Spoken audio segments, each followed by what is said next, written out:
En Quito, 22 en Guayaquil y 27 en Cuenca. De inmediato la intervención del asambleísta Henry Cucalón, representante de la provincia de Guayas por el Partido Social Cristiano Madera de Guerrero. Debería ser una herramienta jurídica orientada a garantizar y a favorecer a los depositantes del sistema financiero nacional, es decir, a todos los ecuatorianos. Sin embargo,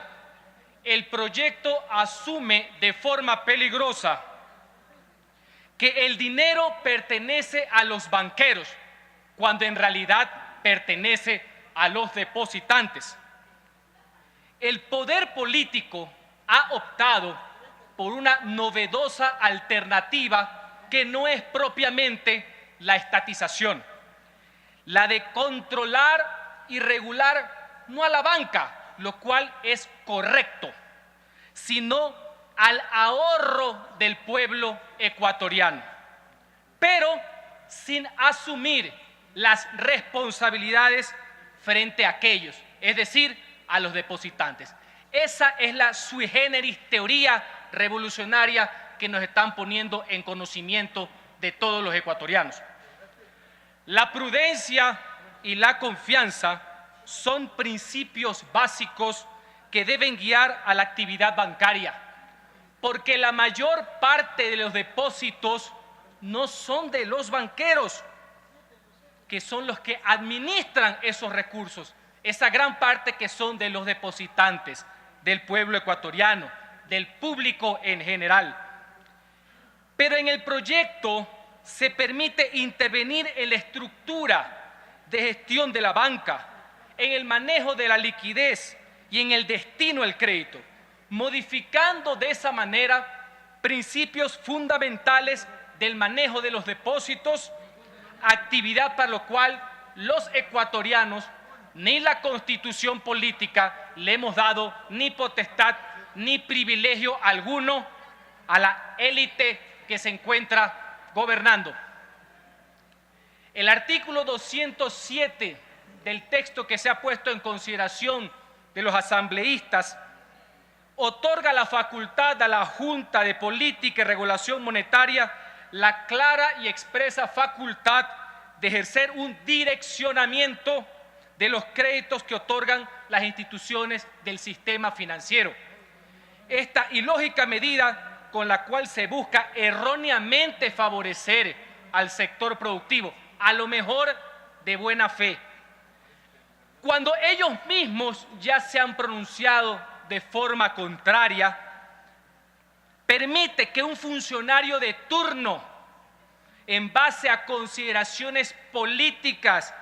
poco técnicas y, por decirlo menos, oportunistas,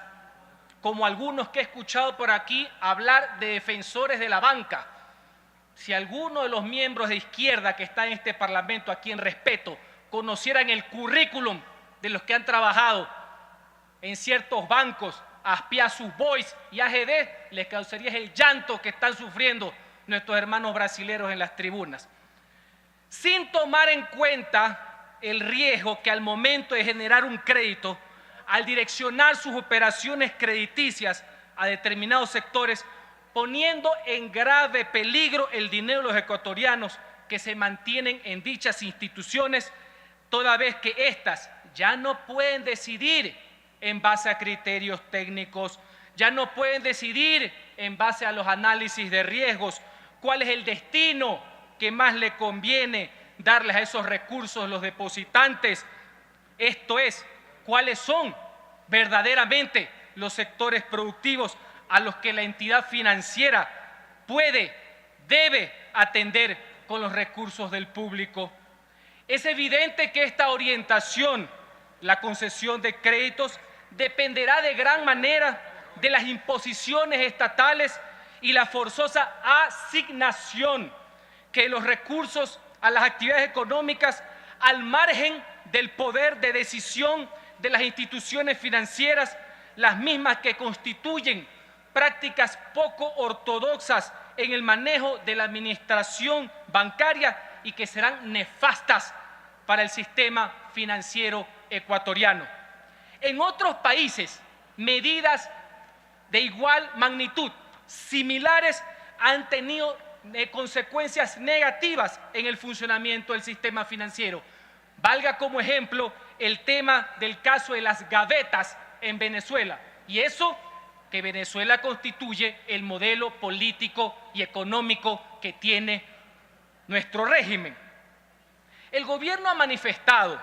que la banca privada debe empezar a otorgar créditos a largo plazo para generar actividades productivas, con lo cual estoy absolutamente de acuerdo. Sin embargo, esto se lo debe hacer a través de estímulos y no de imposiciones como lo dispone el proyecto de ley, pues estructuralmente el sistema de captaciones en el Ecuador funciona en su gran mayoría con depósitos a corto plazo, por lo que no se puede exigir a una institución financiera que coloque a largo plazo una parte significativa de su cartera de créditos, pues esto generaría serios problemas de liquidez.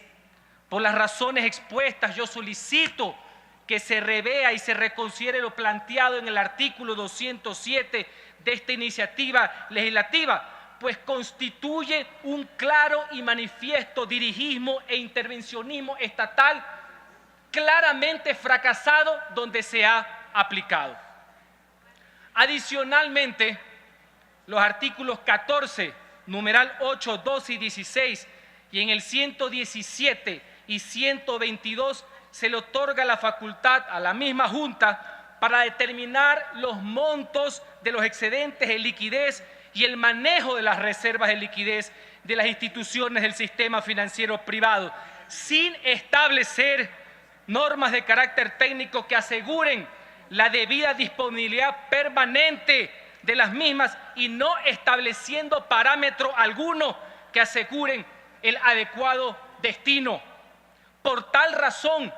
si esta Junta de manera discrecional considera que existe en el sistema financiero un exceso de liquidez, puede disponer su inversión en los sectores financieros público, privado y en el social y solidario. Pero lo que llama de gran forma la atención son justamente los requisitos que se exigen para la inversión en un determinado sector,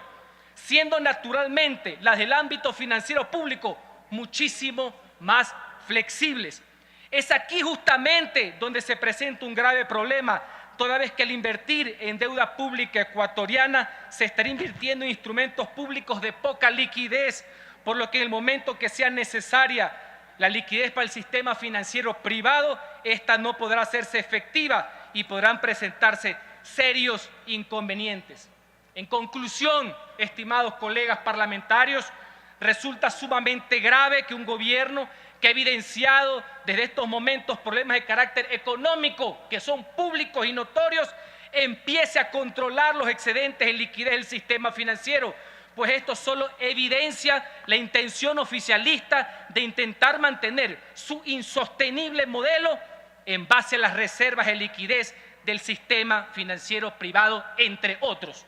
Por tal razón, asimismo, debería eliminarse de lo que los excedentes de liquidez de las instituciones financieras puedan invertirse en instrumentos de deuda pública. Me da mucho gusto haber escuchado a un asambleísta oficialista también estar ahora en desacuerdo con este manto de impunidad y este blindaje jurídico que se le quiere dar por encima de la Constitución a los funcionarios miembros de esta Junta. Es claro que si el gobierno quiere asumir el control sobre las instituciones financieras, que les ordena dónde prestar el dinero a los depositantes, que le diga dónde invertir los excedentes de liquidez, que el mismo gobierno determina, es decir, poner una rectoría total, no tiene lógica, ya no digamos pues juridicidad alguna, el tema que no exista responsabilidad alguna, contraviniendo expresamente el artículo 233 de la Constitución de la República. Aunque ya mismo escucharemos a algún iluminado decir que no hay ningún problema, que en algún momento lo pondrán como enmienda de la Constitución para que se adecue la ley, cuando es exactamente a lo contrario, pero ya estamos acostumbrados a aquello. Yo les quería hacer una siguiente reflexión.